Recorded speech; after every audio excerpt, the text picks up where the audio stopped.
बाइने की थाली। जानवी की जुबान पर बचपन से ही हजार सवाल और मन में हर चीज जानने की उत्सुकता रहती है, जिस वजह से वो अपने भाई की शादी में चल रही रस्मों के बीच भी मम्मी से सवाल पूछने लगती है। मम्मी, जब लड़की वालों ने आपको अपनी इतनी बड़ी लड़की दे दी, तो फिर भी उनसे सामान लेना गलत नहीं है क्या? इस पर कोई भी जानवी की बात का जवाब नहीं दे पाता और उसे इग्नोर करते हुए रस्में निभाते रहते हैं। शादी संपन्न होती है और भाभी घर आ जाती है, जिसके बाद जानवी के सवालों का सिलसिला अब भाभी के साथ शुरू होता है।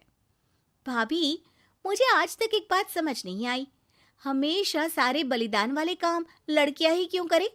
मतलब अपना घर, परिवार, दोस्त, पुरानी जिंदगी सब कुछ छोड़ लड़कियां ससुराल आए, फिर वहां सबका दिल जीतने की कसरत भी वही करे, और लड़कों का क्या? बस तैयार हुए, दूल्हे बने और दोबारा अपने घर आकर बैठ गए। दीदी, मैं ससुराल में हूँ, जवाब कंट्रोवर्शियल हो जाएगा, इसलिए आप अपने ये दुनिया हिलाने वाले सनसनीखेज सवाल अपने पति से करना, क्या पता वो जवाब दे पाए। भाभी की बात पर हंसते हुए जानवी वहां से चली जाती है। कुछ दिनों बाद उसकी शादी कबीर से हो जाती है। अब ससुराल में कुछ दिन तो जानवी किसी से कोई सवाल पूछे बिना रह लेती है, पर फिर एक शाम दरवाजे पर खड़ी सास को बुजुर्ग भिखारी पर चिल्लाते हुए देख लेती है।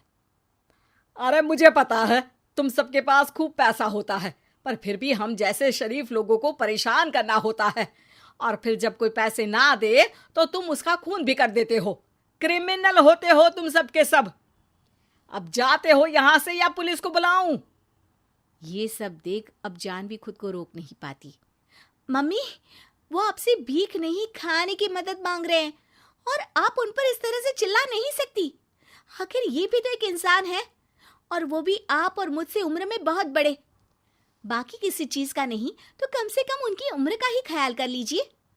बहू का ऐसा रूप देख सास को तो जैसे शौक ही लग जाता है।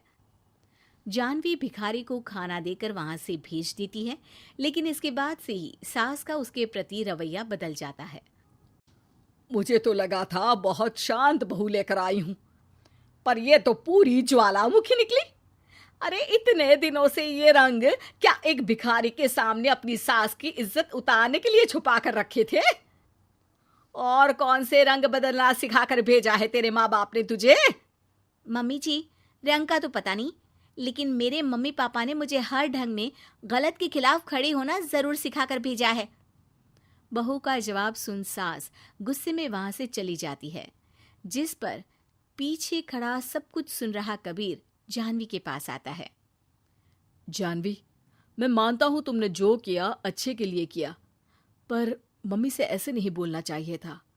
अब उन्हें मनाने की जिम्मेदारी तुम्हारी ही है। पर मैं कैसे? मुझे तो कुछ भी पता नहीं है। तो उसके लिए मैं हूं ना। कुछ दिनों में ही सकट का त्योहार आ रहा है, तुम बस बायने पर मम्मी को देने के लिए एक सुंदर साड़ी ले आना, तुम्हारा काम बन जाएगा। ये कहकर कबीर वहां से चला जाता है, लेकिन व्रत और त्योहारों से अनजान जानवी कंफ्यूजन में वहीं खड़ी रह जाती है, जिस पर वो भाभी को फोन लगाकर सारे व्रत और उनके महत्व समझती है।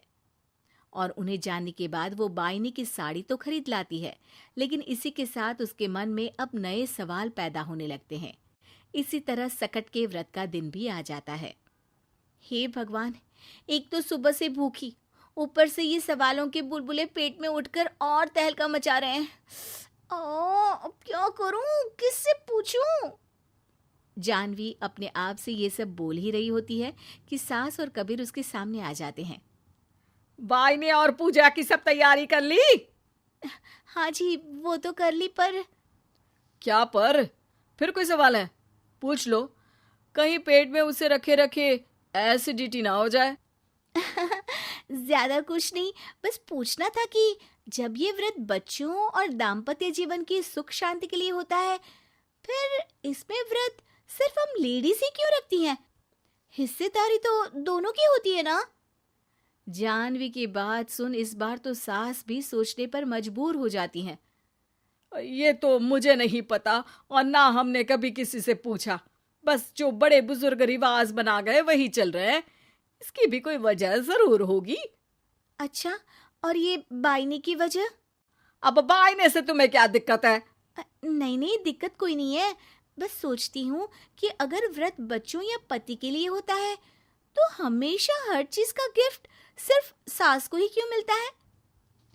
अरे पति के नाम पर व्रत है तो उन्हें, और बच्चों के नाम पर जो व्रत है उनमें बच्चों को क्यों गिफ्ट नहीं दी जाती? जानवी का सवाल सुन इस बार सास भड़कने की बजाय शांति से उसका जवाब देती है। वैसे ये सवाल एक बार मैंने भी अपनी सासू माँ से किया था, तो जवाब मिला कि सास की वजह से ही पति मिला है, इसलिए एक थैंक यू और इज्जत की तरह उन्हें ये बायना दिया जाता है। और बच्चों वाला तो मुझे भी नहीं पता। बाकी इस बात की भी कंफर्मेशन नहीं है कि सासू माँ ने ये सिर्फ मेरे सवालों को शांत करने के लिए बोला था या ये सच भी है। सास के जवाब और जानवी के सवाल से अब वो दोनों ही कंफ्यूजन में हैं कि आखिर सच और वजह क्या है। अगर आप लोगों के पास इन सवालों के जवाब हैं तो कमेंट करके सबके साथ ज़रूर शेयर कीजिएगा।